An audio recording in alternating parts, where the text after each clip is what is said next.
I finally watched the movie of The Luckiest Girl Alive by Jessica Knoll, which is on Netflix, after reading the book, to bring you a book versus movie.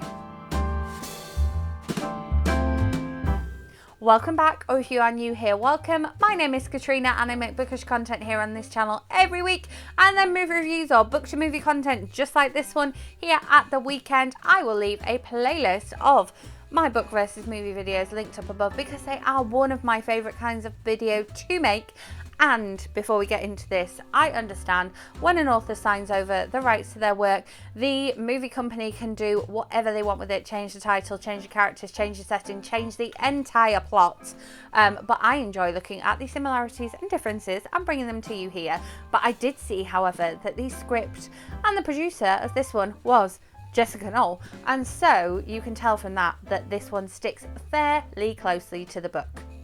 The big thing for me, my first big noticeable, my first big takeaway was that the book is so much more intense than the film.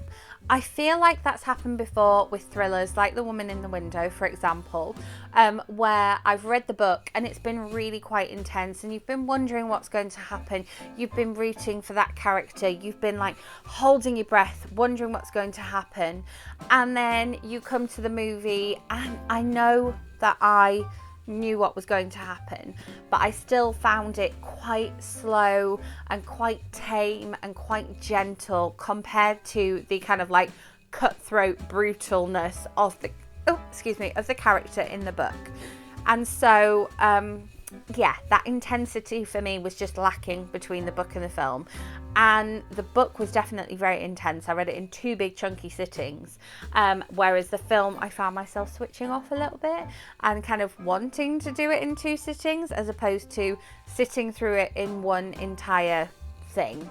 And so that was a big takeaway for me. However, the plot sticks fairly much to the plot of the book. So we open with Tiffany Finelli, in her sort of perfect life with her perfect man. She's got engaged, they're planning a wedding, and then we find out that there's more to her past than meets the eye.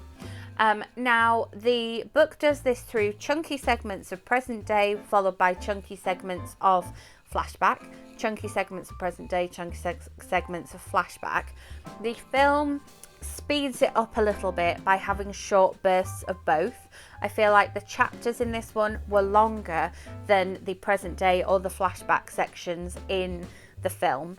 The film also flashes back quicker than the book does. So we get a lot more about the book in present day, a lot more in the book about present day, other way around, than we do in the film. So we start in present day and then we stay there for quite a while in the book before we see our first flashback.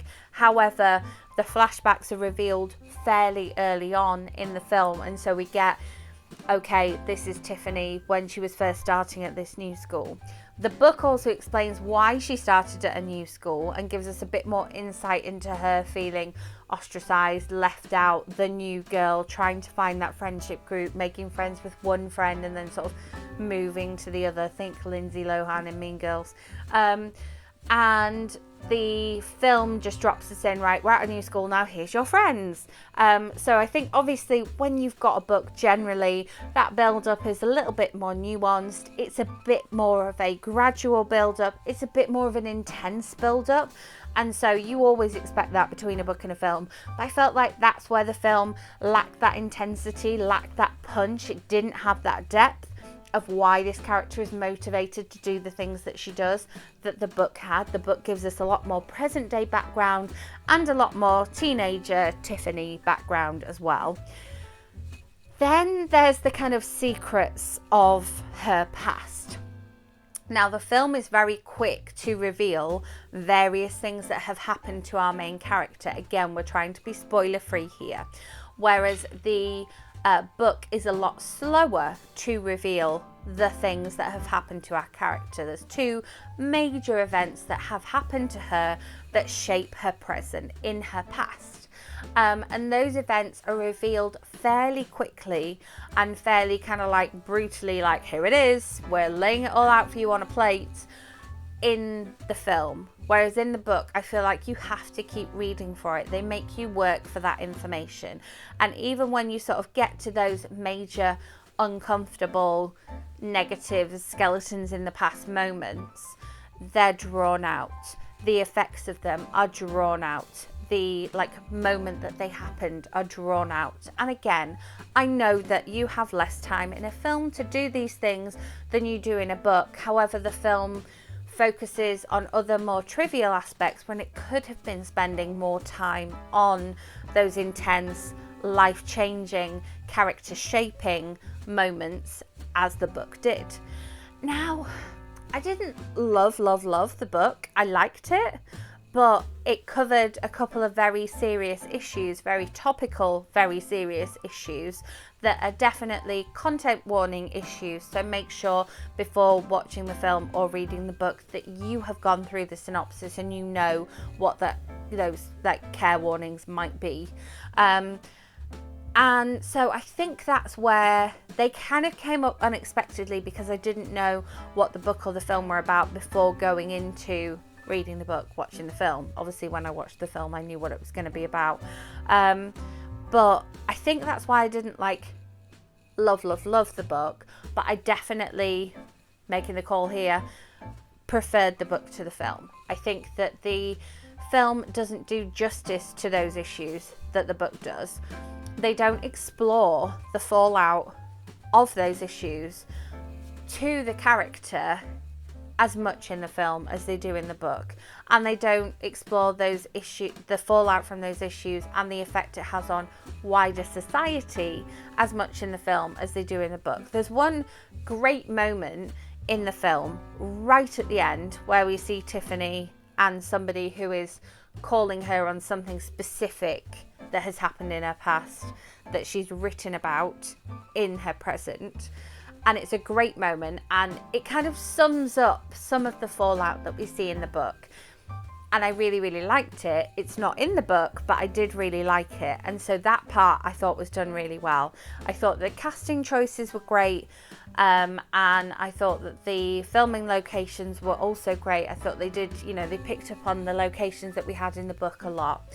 But then Tiffany's relationship with her fiance that we meet at the beginning of the book was unpicked and explored a lot more in the book, and the impact that her secrets from her past have had on that relationship and her confronting it in the present is kind of again glossed over. We see her doing things as a result of that impact and as a result of her feelings, but we never get to really see her explore those feelings and sort of be at one with the impact that these things have had on her. Again, I'm kind of talking around in circles a little bit because I don't want to spoil things for you. I'm not assuming you've read or watched either of these. And we are a spoiler-free channel, unless specifically advertised.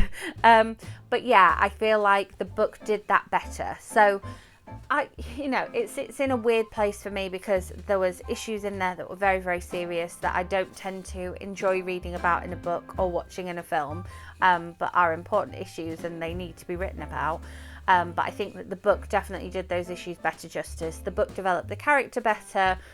And yeah, I just wasn't a massive fan of the film. I kind of felt myself switch off in my brain and do other things whilst I was watching it, even though I was watching it for a book versus movie. So I normally sit and concentrate and take notes, but it just couldn't keep my attention. So there you have it. Book one out for me. Let me know if you've read or watched either or both and what your thoughts were.